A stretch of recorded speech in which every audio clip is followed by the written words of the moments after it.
कभी सोचा कि आइसोलेशन ट्रांसफार्मर का यूज़ क्या होता है?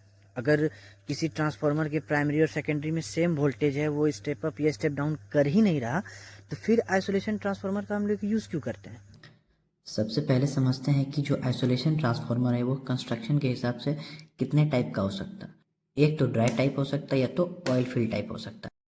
एक काफ़ी खूबसूरत डायग्राम हमारे सामने है आइसोलेशन ट्रांसफार्मर का। ये एक ड्राई टाइप है, मतलब कि ओपन है। इसमें जो कूलिंग मीडियम है वो एयर को यूज़ किया जाता है।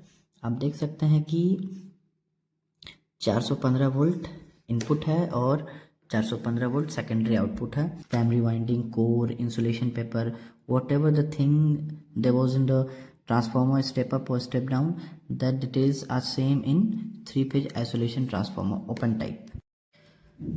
तो बेसिक सा सवाल ये था कि आखिर जब दोनों साइड वोल्टेज सेम है तो फिर ट्रांसफार्मर का इम्पोर्टेंस क्या है। तो इसका इम्पोर्टेंस ये है कि हम इसमें, ऐसा कि नेम सजेस्ट करती है, इलेक्ट्रिकली हम लोग आइसोलेट करते हैं प्राइमरी और सेकेंडरी को। जो इलेक्ट्रिकल स्पाइक या फिर कोई भी तरह का अगर लीकेज है अगर प्राइमरी साइड में, तो वो सेकेंडरी ट्रांसफर नहीं हो सकती, और सेम इसके वाइस वर्सा भी है।